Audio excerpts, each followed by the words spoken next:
കർണാടക ഷിരൂരിൽ മണ്ണിടിച്ചിൽ കാണാതായ മലയാളി അർജുനായുള്ള തെരച്ചിൽ 11ാം ദിനത്തിലും തുടരുന്നു. ഏറ്റവും പുതിയ പ്രതിസന്ധിയായി കനത്ത മഴയാണ്.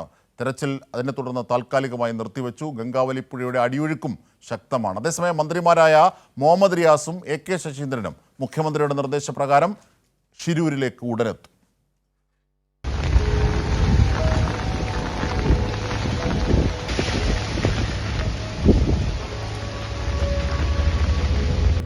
അർജുനെ കണ്ടെത്താനുള്ള രക്ഷാപ്രവർത്തനത്തിന് പ്രതിസന്ധി സൃഷ്ടിച്ച രാവിലെ മുതൽ ഷിരൂരിൽ കനത്ത മഴയും കാറ്റുമാണ്. ഗംഗാവലിപ്പുഴയിലെ ശക്തമായ അടിയൊഴുക്കും രക്ഷാപ്രവർത്തനത്തെ ദുഷ്കരമാക്കുന്നു. ഉത്തര കന്നഡ ജില്ലയിൽ 3 ദിവസത്തേക്ക് ഓറഞ്ച് അലർട്ട് പ്രഖ്യാപിച്ചിട്ടുണ്ട്.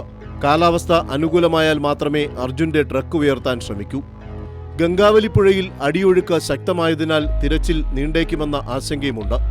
നിലവിൽ പുഴയുടെ ഒഴുക്ക് 6 നോട്ട്സാണ്.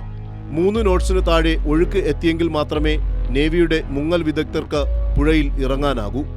സാഹചര്യം അനുകൂലമായാൽ പുഴയിലിറങ്ങി തിരച്ചിൽ നടത്തുമെന്ന് സൈന്യം അറിയിച്ചിട്ടുണ്ട്. നാവികസേന യന്ത്രബോട്ട് ഉപയോഗിച്ചുള്ള തിരച്ചിലിനാണ് ശ്രദ്ധ കേന്ദ്രീകരിച്ചിരിക്കുന്നത്. ഡൈവിംഗ് സംഘത്തിന് പുഴയിലിറങ്ങാൻ സാഹചര്യം അനുകൂലമാണോ എന്ന് പരിശോധിക്കുകയാണ് ലക്ഷ്യം. ഡ്രോൺ ഉപയോഗിച്ചുള്ള പരിശോധനയും ഇപ്പോൾ പുരോഗമിക്കുകയാണ്. അതേസമയം ലോറിക്കകത്ത് അർജുനുണ്ടോ എന്ന് ഇതുവരെയും സ്ഥിരീകരിക്കാനായിട്ടില്ല. ഇന്നലെ പകൽ തെർമൽ ഇമേജിംഗ് പരിശോധനയിൽ പുഴക്കടിയിലെ ലോറിക്കകത്ത് മനുഷ്യ ശരീരത്തിന്റെ സാന്നിധ്യം കണ്ടെത്താനായില്ല. ലോറിയുടെ ഡ്രൈവിംഗ് ക്യാബിൻ തകർന്നിട്ടില്ലെന്ന് ഡ്രോൺ പരിശോധനയിൽ വ്യക്തമായി. ക്യാബിനും പിൻവശവും വേർപെട്ട നിലയിലാണെങ്കിൽ പുതിയൊരു സിഗ്നൽ കൂടി കിട്ടണം. എന്നാൽ ഇന്നലെ അങ്ങനെ ഒരു സിഗ്നൽ ലഭിച്ചിരുന്നില്ല. അതേസമയം ക്യാബിൻ തകരാനുള്ള സാധ്യതയില്ലെന്ന് ലോറി നിർമ്മാതാക്കളും അറിയിച്ചിരുന്നു. GPS വിവരങ്ങൾ പ്രകാരം അപകട സമയത്ത് ലോറിയുടെ എഞ്ചിൻ ഓണാണ്.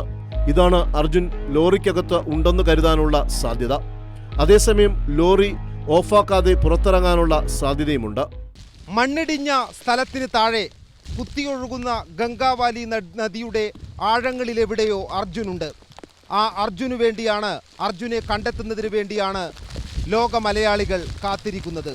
ഷിരൂരിൽ നിന്നും ടീം കൈരളിക്കൊപ്പം M. സന്തോഷ്.